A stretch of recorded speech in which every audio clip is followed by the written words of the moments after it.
Hello, folks. Welcome back, one and all, to the Dr. Nasser Shake Show. Let's get to it right away, folks. Give you the great news as far as I see it right now. I have got 345 electoral votes for Trump, 193 for Harris, and I'll give you my reasonings for it throughout this video. But before we get to that, one of the evidences that I have for why I think this is going to be an electoral landslide is based in a focus group that was done with black voters in swing states. Folks, listen to what they have to say, hear it for yourselves, see it for yourselves, and then think about it and say, what happens if this is the state of the race within black voters in the United States of America in terms of their thinking and differentiating between Donald Trump and Kamala Harris. Watch this video and see for yourselves. Hand up if you think the economy is better under Trump. And hands up if you think the economy is better under Biden and Harris. Why? Okay, 7-1. That's pretty clear. The truth.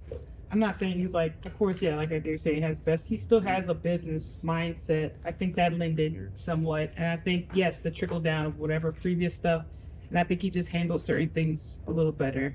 Who does? Trump. Les?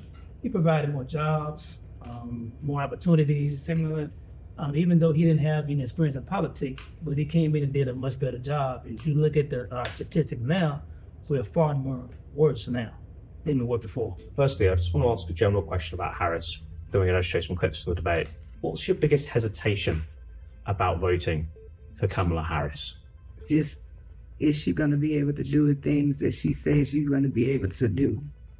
That's, you know what I mean? Just, is she going to be able to do it? That's my biggest hesitation. Is she going to be able to get it past Congress? You know what I'm saying? I don't know. Yep. You know. Mikhail, how about you? Everything that glitters ain't gold. Yeah, for sure.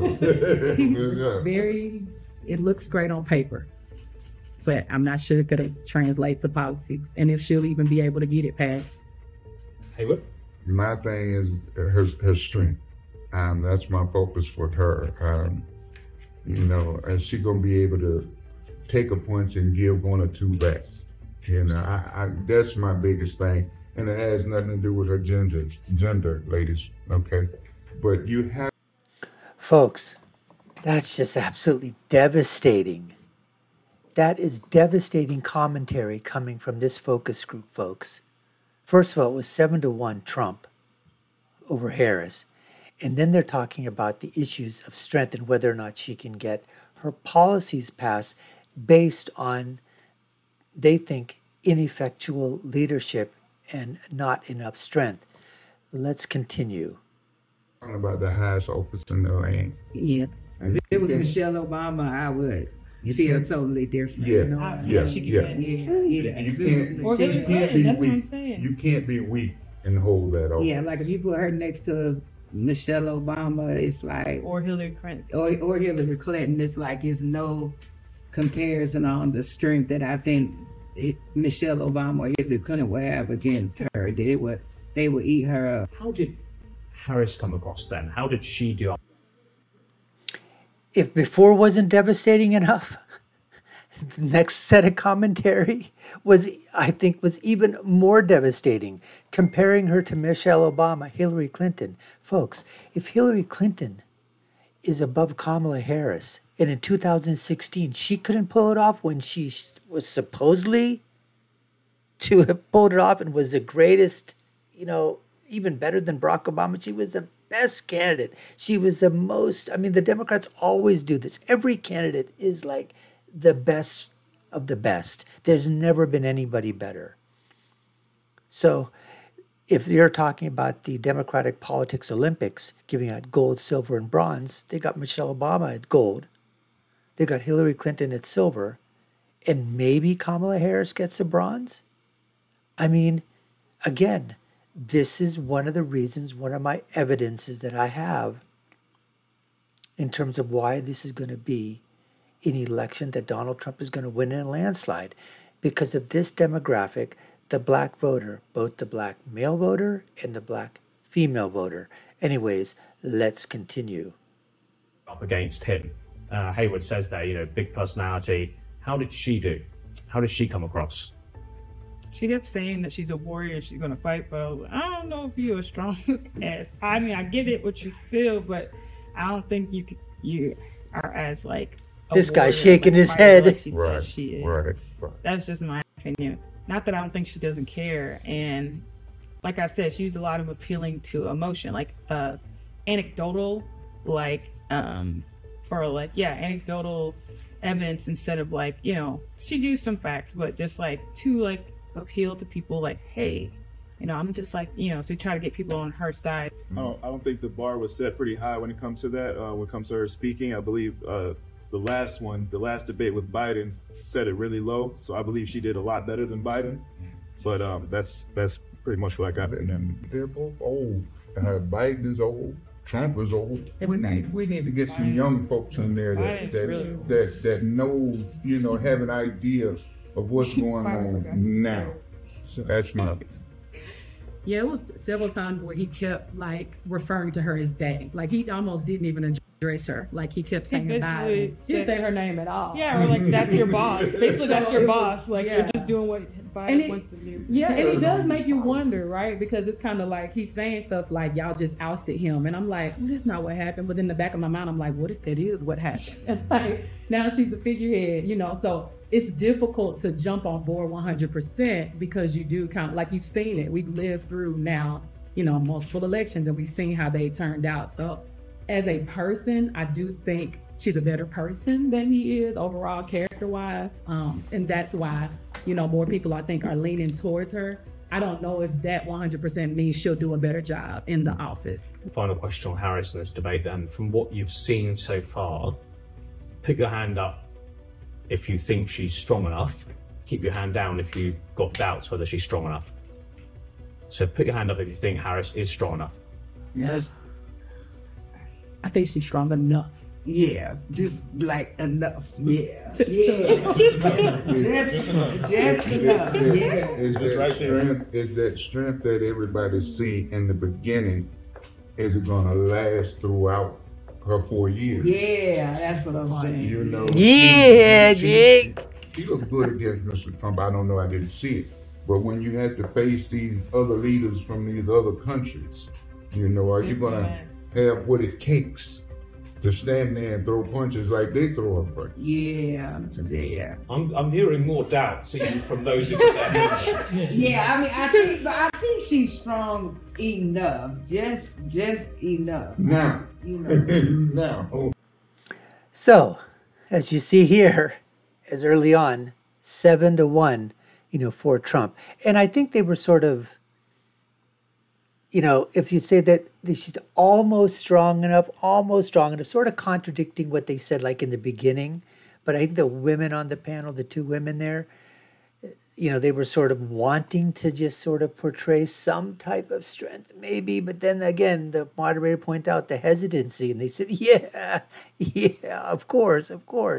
So if that isn't devastating enough, folks, I'm going to take you inside the poll numbers that was done by the NAACP, their own poll among black voters, and showing how devastating that is to Kamala Harris this time around. Let's go to that poll right now. So this here, folks, is the poll that I was talking about. Obama was somewhere between that 92 to 95% of the black vote.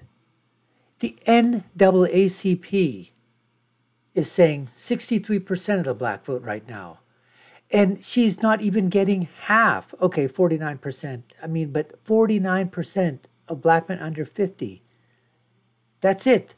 She doesn't even have a majority in the black male vote, folks. Now look at this. Most black voters, 63%, plan to support Harris, compared with 13% for Trump, according to the new NAACP survey, which interviewed 1,000 registered black voters across the U.S. Now here's something, folks. 26% of black men under 50 years old said they supported Trump. 49 backed Harris. For black men above 50, 77% they supported Harris. 67% of black women said they support Harris. 8%, well, they supported Trump. I believe that 8% is underestimated. I think that's going to be, low teens. I think he's going to break 10. 10 to 12%. I think that's where he's going to be at, folks. I mean, this is just absolutely devastating, which is why I want to show you that slide from the very beginning of my electoral map and then show you where I'm coming up with that 345. Let's go to the electoral map right now. So here you see the 345 to 193. We go over it real quick.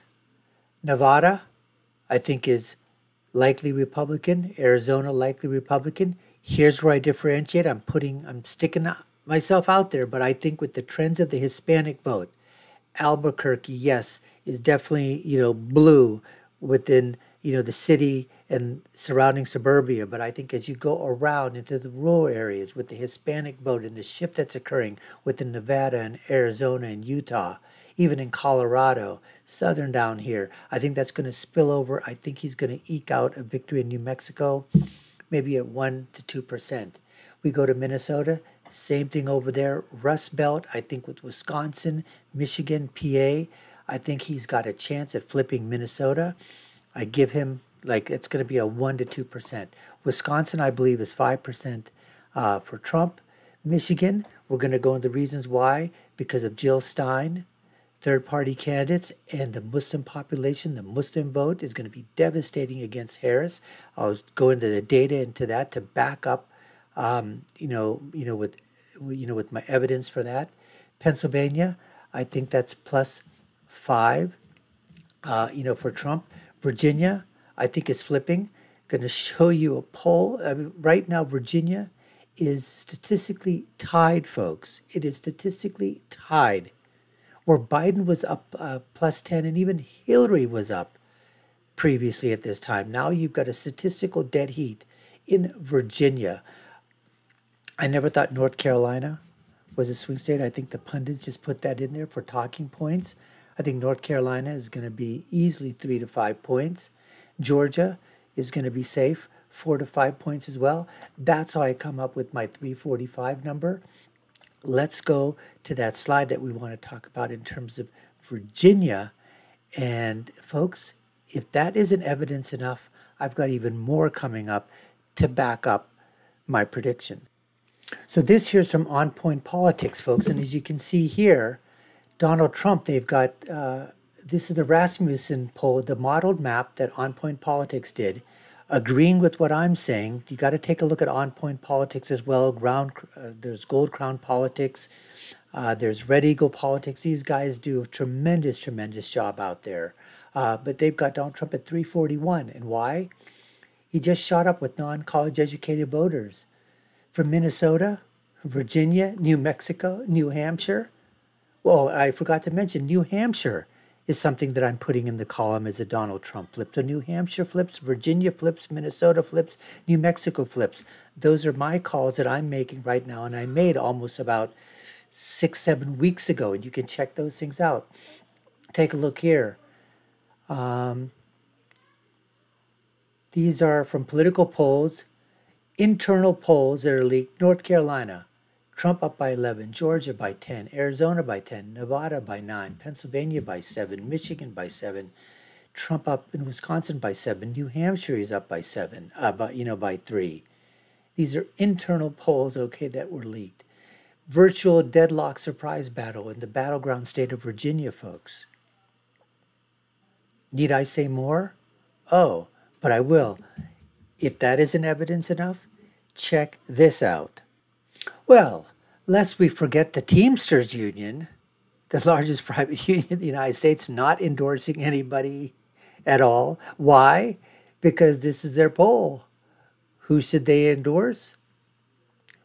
Now, this is when Biden, prior to the debate, I believe, yes, he was up 44 to Trump 36. He was up by 8 points, folks. 8 points. And RFK was polling respectable, 5.6 at that time. But Biden was up by 8. They did the electronic poll, 60 to 34. He's up by 26 points. Then they did the research phone poll, and he gained a point. He's up by 50. He's up by 27. Harris lost 3. So right there, folks, the Teamsters across the Rust Belt, truckers, muscle guys, right? What they call the muscular economy, guys that work with their hands, sweat, man's man. Not like Tim AWOL Walls trying to show his manliness by, showing us that he can put a GPS in his truck, so to speak. I mean, how cringe was that ad? You got to check that one out, folks. These people are desperate on the Democratic side. Now, so we've gone over what's happening in terms of the black community. We know the Hispanic community is shifting over, to Donald Trump. We've seen the Teamsters now, the unions, which normally have always gone Democratic. And guess what, folks? Take a look at what's happening with the Muslim vote in states like Michigan, Nevada, Arizona. It is unbelievable. He's pulling ahead of Kamala Harris in Michigan, folks. Donald Trump. Check this out. So this is huge. He meets with the Arab American Democratic mayor in Michigan from the city of, I believe it's pronounced Hamtramck. I'm not sure how it's pronounced, but it's Hamtramck. So I'm not sure, where the phonetics are. But let's say he's the mayor. Donald Trump visited. They had a very productive meeting about a week ago, and maybe he's going to get the endorsement. But this mayor, Amr Ghalib, guess what? He's asking Donald Trump to have a rally in Dearborn, Michigan. I mean, that would be insane, folks. That would be absolutely insane. Take a look at some of these numbers. Folks, this is CAIR, the Council of Arab Islamic Relations, August. Now, I'm not saying that Trump is going to win the plurality or the majority of the Muslim vote across the United States. That's not going to happen. He doesn't need to. He just needs to siphon off enough votes in the swing states. And one of the biggest prizes is Michigan. In Nevada, I think he's down by 2 points to Harris. She's got 29% of the Muslim vote. He's got 27%. In Arizona, I think it's like 13%. But this here right now, across the board, according to CAIR, polling their Muslim voter population, Harris has got about 29% of the vote. Trump's at 11%. Stein's at 29%. So they're statistically tied, Stein and Harris. But guess what, folks? The news gets even more devastating because this is across America. Let's take it to the state of Michigan, and it's just absolutely devastating news. And there's a double whammy, and I'll tell you about that as well. Take a look at this. So it says right here, 2 of these races are close. One of them is not. And unfortunately for Harris, that's the one with the highest concentration of exponents of the Islamic faith. In Arizona, Stein's at 35, Harris 29, Trump is at 27. But as it goes on to say in this New York Post article, the problem is that most acute, where nearly 250 Muslims live, amid 8.4 million registered voters. And remember, folks, in Dearborn, Michigan, it's about 70% Arab American Muslim and about 30% Arab Christian that are there from Lebanon, Syria, Yemen, Egypt, Syria. They're not all Muslim Arabs. There are a lot of Christian Arabs, Coptic Christians, from Egypt, for example, also from Indonesia, Malaysia, Pakistan, other countries in sub-Saharan Africa. So here's the situation. Harris has got 12% in Michigan, 12. Stein's at 40. Trump's at 18. He's polling 33% more than she is, folks. Stein's at 40, which is devastating enough. He's 6 points better than she is in Michigan. And so if you take a look at that, like they say there, incredibly, given Trump spent years arguing for a total and complete shutdown of Muslims entering the United States, and I think there's nuance to that. His second place in Michigan isn't even his best showing in the group. As I said before, in Nevada, he's at 27%, she's at 29%, Stein's at 13%. And as it goes on to say, Muslims are not a monolith either. Different backing based on age group. But over the entire Muslim American sample, they say Stein holds her own with Democrats and independents, with 32% of the support among Dems compared to 33% for Harris and 30% among independents compared with 32% for the Veep. Now, Trump has 48% with Republican Muslims, folks. Stein's at 18, Harris is at 11. So among Republican Muslims, he's nearly got half of them in his camp. That's where I come up with, folks. This is an election, I think in 2016, they kept telling us what? That it is an absolute blowout. That was the narrative, blowout. Hillary Clinton's gotten the bag. New York Times, 95, 98% chance of victory. That's what the narrative was. Go to 2020. Biden, he's got this. He's up by 17 in Wisconsin. He's up by 7. He's up by 8 now. She's up by 10. Ended up 4.5 and barely squeaked by. And we all know the reasons why in terms of that too. Because they changed voter laws. They changed registration laws. They changed how you could count votes and what votes could count. We all know the whole story about that. And Jill Stein, third-party candidates, weren't there in 2020.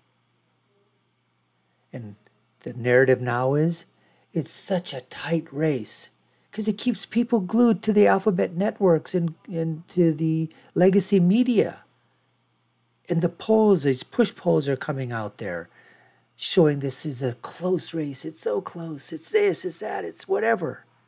And I think it's the complete opposite.